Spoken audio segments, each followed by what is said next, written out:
Hi everyone, welcome to study word classes.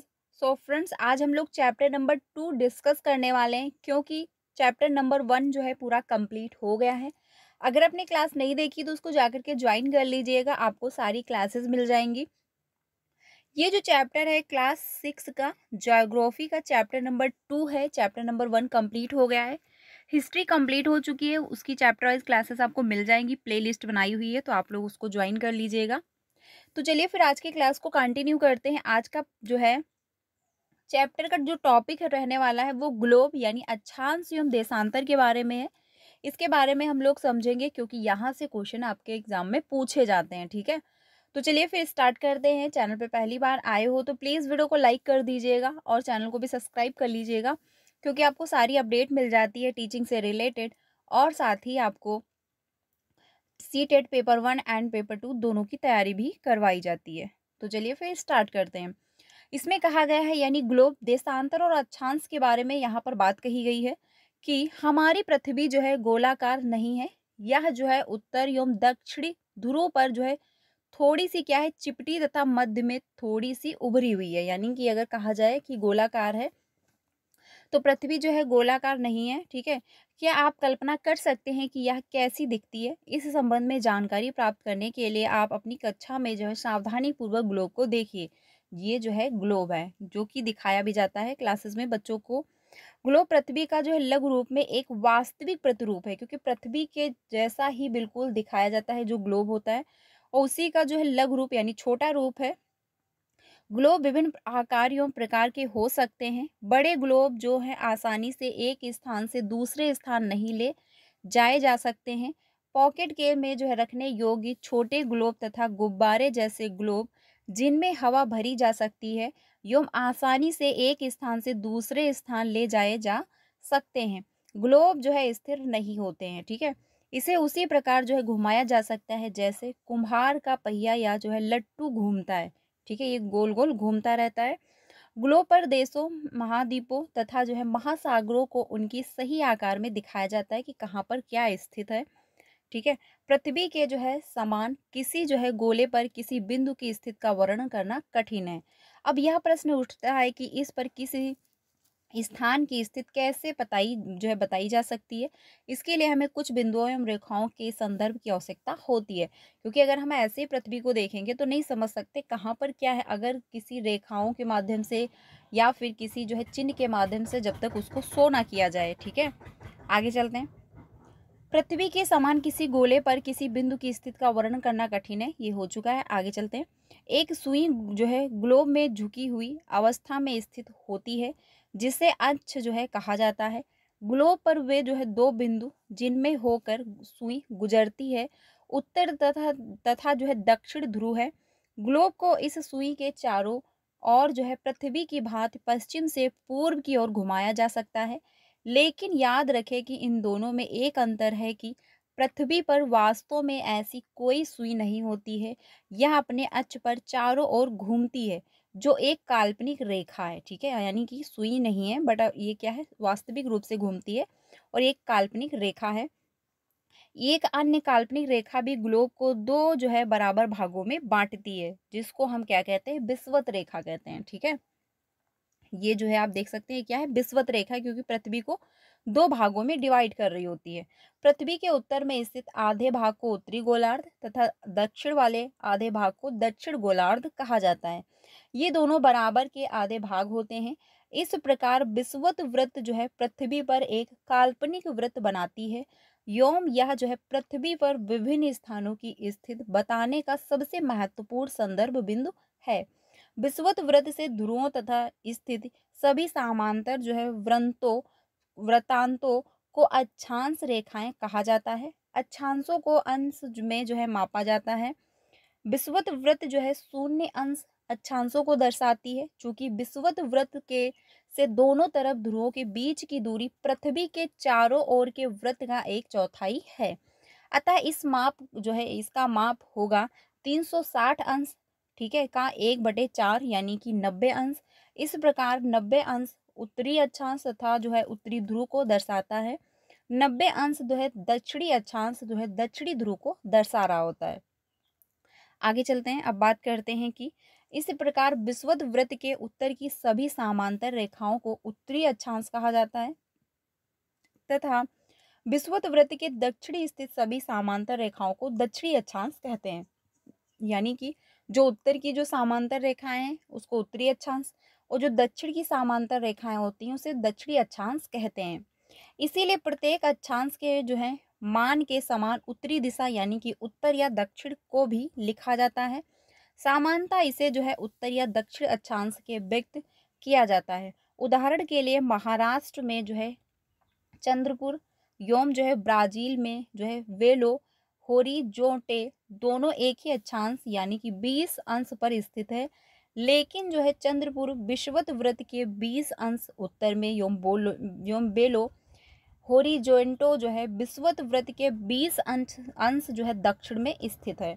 इसीलिए हम कहते हैं कि चंद्रपुर जो है 20 अंश उत्तर अक्षांश पर तथा जो है बेलो होरिजोंट जो है 20 अंश दक्षिण अक्षांश पर स्थित है। चित्र जो है 2.2 से स्पष्ट है कि जैसे जैसे हम विषुवत वृत्त से दूर जाते हैं अक्षांशों का आकार घटता जाता है। ठीक है, यानी जैसे जैसे हम दूर जाएंगे वैसे क्या है अक्षांश जो होते हैं उनकी जो उनका आकार होता है वो घटने लगता है। अब बात करते हैं हम लोग महत्वपूर्ण अक्षांश समांतर रेखाएं यानी विषुवत वृत्त 0 अंश पर उत्तर ध्रुव, 90 अंश उत्तर तथा दक्षिण ध्रुव। ठीक है, 90 अंश दक्षिण के अतिरिक्त 4 महत्वपूर्ण जो है अक्षांश रेखाएं भी होती हैं। ये जो है यहाँ पर आप देख पाएंगे। एक है कि उत्तरी गोलार्ध में कर्क रेखा 23 सही 1/2 अक्षांश उत्तर में है। दक्षिणी गोलार्ध में जो है मकर रेखा 23 सही 1/2 दक्षिण में है। विषुवत वृत्त के जो है 66 सही 1/2 उत्तर दिशा में होता है जिसको उत्तरी ध्रुव कहा जाता है और विषुवत रेखा के दक्षिण में जो जाता है उसको दक्षिणी ध्रुव कहते हैं। ठीक है, ये आपको ध्यान रखना है। अब बात करते हैं पृथ्वी के ताप जो है कटिबंध के बारे में। कर्क रेखा एवं मकर रेखा के बीच के सभी अक्षांशों पर सूर्य जो है वर्ष में एक बार दोपहर में सिर के ठीक ऊपर होता है। ठीक है, दोपहर में बिल्कुल सिर के ऊपर होता है।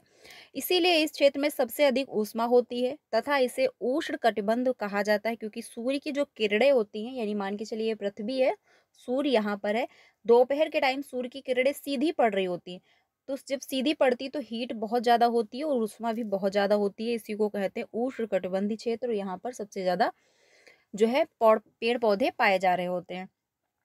कर्क रेखा तथा मकर रेखा के बाद किसी भी अक्षांश पर दोपहर का सूर्य कभी भी सिर के ऊपर नहीं होता है।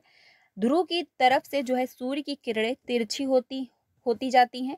इस प्रकार उत्तरी गोलार्ध में कर्क रेखायों उत्तरी ध्रुव व्रत तथा दक्षिणी गोलार्ध में मकर रेखायों दक्षिण ध्रुव व्रत के बीच वाले क्षेत्र का जो तापमान है मध्य रहता है।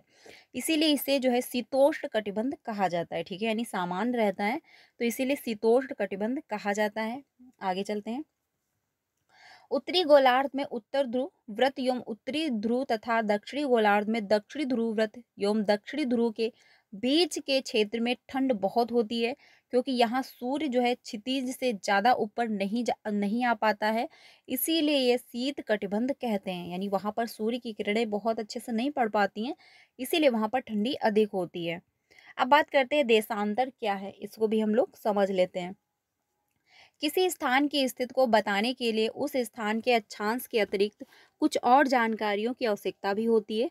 आप देख सकते हैं कि प्रशांत महासागर में स्थित जो है डोंगा द्वीप एवं जो है हिंद महासागर में स्थित मॉरिशस द्वीप एक ही अक्षांश पर स्थित है। उनकी सही जो है स्थिति जानने के लिए यह पता करना होगा कि उत्तरी ध्रुव को दक्षिणी ध्रुव से जोड़ने वाली जो है संदर्भ रेखा से पूर्व या पश्चिम की ओर इन स्थानों की दूरी कितनी है। ठीक है, देशांतरी जो है यमोत्तर कहते हैं, यानी जो दूरी होती है उसको क्या कहा जाता है, देशांतरी यमोत्तर कहते हैं, ये ध्यान रखिएगा। उनके बीच की दूरी को देशांतर के अक्षांशों में मापा जाता है। प्रत्येक अंश को जो है मिनट तथा मिनट को सेकंड में विभाजित किया जाता है। ये जो है अर्धवृत्त हैं तथा उनके बीच की दूरी ध्रुवों की तरफ बढ़ने पर घट जाती है एवं ध्रुवों पर जो है शून्य हो जाती है जहां सभी देशांतर यमोत्तर आपस में मिलती हैं। ठीक है, आगे चलते हैं। अक्षांश रेखाओं से जो है भिन्न सभी देशांतरीय यमोत्तर की जो है लंबाई समान होती है, इसीलिए इसे सिर्फ मुख्य संख्याओं में व्यक्त करना कठिन था। तब सभी देशों ने निश्चय किया कि ग्रीनविच, जहां जो है ब्रिटिश राज की जो है वेधशाला स्थित है, से गुजरने वाले यमोत्तर से पूर्व और जो है पश्चिम की ओर गिनती शुरू की जाए। यह जो है यमोत्तर को प्रमुख यमोत्तर कहते हैं। इसका मान जो है 0 अंश देशांतर है तथा यहाँ से हम 180 अंश पूर्व या 180 अंश पश्चिम तक गणना करते हैं। प्रमुख यामोत्तर तथा 180 अंश यामोत्तर मिलकर पृथ्वी को दो समान भागों, पूर्वी गोलार्ध एवं पश्चिमी गोलार्ध में विभाजित करती है। ठीक है, यानी दो समान भागों में इसको डिवाइड कर देती हैं। आगे चलते हैं। इसीलिए जो है किसी स्थान के देशांतर के आगे पूर्व के लिए अक्षर पूर्व तथा पश्चिम के लिए अक्षर पूर्व का उपयोग करते हैं। यह जो है जानना रोचक होगा कि 180 जो है अंश पूर्व और 180 अंश पश्चिम यमोत्तर एक ही रेखा पर स्थित है। अब जो है ग्लोब पर अक्षांश रेखाओं एवं जो है देशांतरीय यमोत्तर के द्वारा बनी जो है ग्रिड को देखो। अगर आपको किसी स्थान के अक्षांश एवं देशांतर की सही जो है जानकारी हो तो ग्लोब पर आप उस स्थान का पता आसानी से लगा सकते हैं। उदाहरण के लिए असम में जो है ध्रुवी जो है 26 अंश उत्तरी अक्षांश एवं 90 अंश पूर्वी देशांतर पर स्थित है। अब उस बिंदु को देखें जहां ये दोनों रेखाएं एक दूसरे को काटती हैं, या फिर जो है बिंदु ध्रुवी की सही स्थिति होगा। आगे चलते हैं। इसको समझने के लिए कागज पर समान दूरी वाली जो है क्षैतिज तथा ऊर्ध्वाधर रेखाएं खींचनी है। ऊर्ध्वाधर रेखाओं को संख्या 1 2 3 4 से तथा क्षैतिज रेखाओं को का खा गा घा अंगा जो है अक्षरों से व्यक्त करेंगे। जिन बिंदुओं से ये ऊर्ध्वाधर एवं क्षैतिज रेखाएं एक दूसरे को काटती हैं, वहां कुछ छोटे वृत्त खींचिए। इन जो है छोटे वृत्तों को अ बा सा दा तथा धा नामों से व्यक्त कीजिए। ठीक है, आगे चलते हैं। ये यहाँ पर आप देख सकते हैं। ठीक है, अब आगे हम लोग चलते हैं। अब हम लोग बात करते हैं देशांतर और समय, इसके बारे में समझते हैं, क्योंकि यहाँ से भी क्वेश्चन पूछा जाता है देशांतर और समय के बारे समय से। समय को मापने का सबसे अच्छा जो है साधन पृथ्वी, चंद्रमा और ग्रहों की गति है। सूर्य एवं सूर्यास्त प्रतिदिन होता है, अतः जो है स्वाभाविक ही है कि यह पूरे विश्व में समय निर्धारण का सबसे अच्छा साधन है। स्थानीय समय का अनुमान सूर्य के द्वारा बनने वाली परछाई से लगाया जा सकता है, जो दोपहर में सबसे जो है छोटी एवं सूर्योदय तक सूर्यास्त के समय सबसे लंबी होती है। ग्रीनविच पर स्थित प्रमुख यामोत्तर पर सूर्य जिस समय आकाश के सबसे ऊंचे बिंदु पर होगा, उस समय यामोत्तर पर स्थित सभी स्थानों पर दोपहर होगी, यानी बिल्कुल सीधे होगा तो जो कंडीशन होगी वो दोपहर की होगी। चूंकि पृथ्वी पश्चिम से पूर्व की ओर चक्कर लगाती है, ये लाइन ध्यान रखनी है। कभी कभी पूछता है कि पृथ्वी जो है पूर्व से पश्चिम की ओर चक्कर लगाती है या फिर पश्चिम से पूर्व की ओर, तो ये आपको ध्यान रखना। मैचिंग में पूछता है, जब मैंने PYQ क्वेश्चन आप लोगों के साथ डिस्कस किए हुए थे उसमें ये क्वेश्चन पूछा गया था। ठीक है, तो ये आंसर जो है यही था, तो ध्यान रखिएगा, कैसे भी क्वेश्चन घुमाकर पूछ सकता है। अतः वे स्थान जो ग्रीनविच के पूर्व में है उनका समय ग्रीनविच समय से आगे होगा, तथा जो पश्चिम में है उनका समय पीछे होगा। समय के अंतर की जो है दर की गणना निम्नलिखित विधि से की जा सकती है। पृथ्वी लगभग 24 घंटे में अपने अंश पर 360 अंश घूम जाती है, अर्थात वह 1 घंटे में जो है 15 अंश एवं 4 मिनट में 1 अंश घूमती है। ठीक है, इस प्रकार जो है जब ग्रीनविच में दोपहर के 12 बजते हैं, तब ग्रीनविच से 15 अंश पूर्व में समय होगा। 15 × 4 करोगे तो आप 60 मिनट, अर्थात ग्रीनविच के समय से 1 घंटा आगे है, यानी 1 घंटा जो है आगे चलता है। और जो पृथ्वी 1 घंटे में कितने अंश घूमती है? 15 अंश। ठीक है, और जो 4 मिनट में वो घूमेगी वो 1 अंश घूम पाएगी। आगे चलते हैं। अर्थात वह दोपहर का 1 बजा होगा, लेकिन ग्रीन्स से जो है 15 अंश पश्चिम का समय ग्रीन्स समय से 1 घंटा पीछे होगा। वह सुबह जो है के 11 बजे होंगे। तो इस प्रकार जब ग्रीनविच पर दोपहर के 12 बजे होंगे उस समय 180 अंश पर मध्य रात्रि होगी। ठीक है। किसी भी स्थान पर जब सूर्य आकाश में अपने उत्तर जो है उच्चतम बिंदु पर होता है तो दोपहर में उस समय घड़ी में दिन के 12 बजते हैं। इस प्रकार घड़ी के द्वारा दिखाया गया समय उस स्थान का स्थानीय समय होगा। ठीक है, ये आपको ध्यान रखना है कि 1 घंटा आगे और 1 घंटा पीछे भी होता है, क्योंकि आपसे पूछ सकता है, टाइमिंग पूछता है कभी कभी। आगे चलते हैं। अलग अलग यामांतर पर स्थित स्थानों की जो है स्थानीय समय में अंतर होता है। ठीक है, उसमें जो है डिफरेंसेस भी होते हैं। उदाहरण के लिए जो है बहुत से देशांतरों से होकर गुजरने वाली रेलगाड़ियों के लिए समय सारणी तैयार करना कठिन होता है। भारत में गुजरात के जो है द्वारका तथा असम के जो है डिब्रूगढ़ के स्थानीय समय में लगभग 1 घंटा 45 मिनट का अंतर होगा।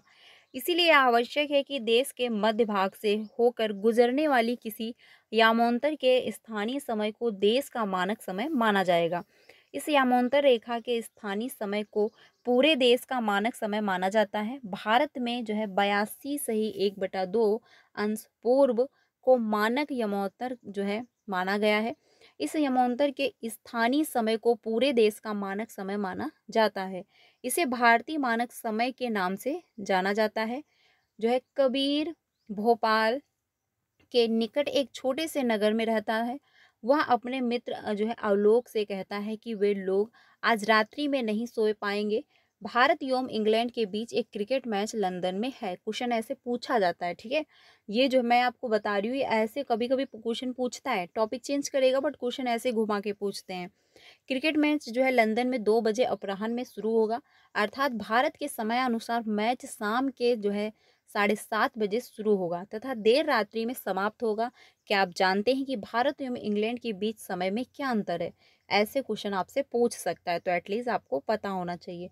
भारत ग्रीनविच के पूर्व 82 अंश जो है 30 पूर्व में स्थित है तथा यहाँ का समय ग्रीन समय के 15 घंटा 30 मिनट आगे है। ये 5 घंटा 30 मिनट जो है वो आगे होता है। इसीलिए जब लंदन में दोपहर के 2 बजे होंगे तब भारत में शाम के 7:30 बजे होंगे, क्योंकि क्या है 5 घंटा आगे चल रहा होता है, यानी 5.5 घंटा। ठीक है, कुछ यानी कि जो जब लंदन का टाइम अगर जितना है उसमें से आपको 5.5 घंटे घटा देने, बस भारत का टाइम निकल आएगा। कुछ देशों का जो है देशांतरीय विस्तार अधिक होता है जिसके कारण वहाँ एक से अधिक मानक समय अपनाए गए हैं, क्योंकि बहुत ज़्यादा देशांतरीय विस्तार होता है। उदाहरण के लिए रूस में 11 मानक समयों को अपनाया गया है। पृथ्वी को एक घंटे वाले 24 समय जो है क्षेत्रों में बांटा गया है। इसी प्रकार प्रत्येक समय क्षेत्र जो है 15 अंश देशांतर तक के क्षेत्र को जो है घेरता है। ठीक है, ये जो है था चैप्टर, और ये है क्वेश्चन। पृथ्वी का सही आकार क्या है, ग्लोब क्या है, कर्क रेखा तथा अक्षांशीय मान क्या है, पृथ्वी के 3 ताप कटिबंध कौन से हैं। ऐसे क्वेश्चन आपसे नहीं पूछेगा सीटेड में, बट सीटेड में दूसरी तरह से घुमा करके क्वेश्चन दिए जाते हैं, तो एटलीस्ट आपको पता होना चाहिए। इंपॉर्टेंट चैप्टर था क्योंकि देशांतर से क्वेश्चन, अक्षांश और देशांतर से क्वेश्चन पूछे जाते हैं। तो आई होप आपको समझ में आया होगा। नहीं समझ में आया है इसको फिर से रिपीट एक बार ज़रूर कर लीजिएगा, आपको अच्छे से समझ में ज़रूर आएगा। क्लास अच्छी लगी तो प्लीज़ लाइक कर दीजिएगा और प्लीज़ हो सके तो मुझे थोड़ा सा सपोर्ट ज़रूर करिएगा। बाकी मैं लाइव आने वाली हूँ संडे को 4:30 बजे, तो सेशन में भी ज़रूर ज्वाइन होइएगा। कोई भी क्वेरी है तो वहाँ पर डिस्कस कर सकते हैं, कैसे तैयारी करनी, क्या प्रिपरेशन रहने वाली, कैसे जो है प्लान करें जो सीटेट फर्स्ट अटैम्प्ट में क्वालिफाई हो। तो वहाँ पर आप लोग जुड़ के सेशन को ज्वाइन करके जो है कोई भी क्वेरी वहाँ पर डिस्कस कर सकते हैं। तो आज के लिए इतना ही रखती हूँ। क्लास अच्छी लगी तो प्लीज़ लाइक ज़रूर कर दीजिएगा। बाकी अपने सारे फ्रेंड को शेयर करिएगा। एक बार ना समझ में आया हो तो प्लीज़ फिर से इसको रिपीट करिएगा, आपको और अच्छे से समझ में ज़रूर आएगा। बाकी चैप्टर वेरी इंपॉर्टेंट है तो इसको अच्छे से समझ लीजिएगा। तो फ्रेंड्स आज के लिए इतना ही रखती हूँ, मिलती हूँ नेक्स्ट वीडियो में। Thank you.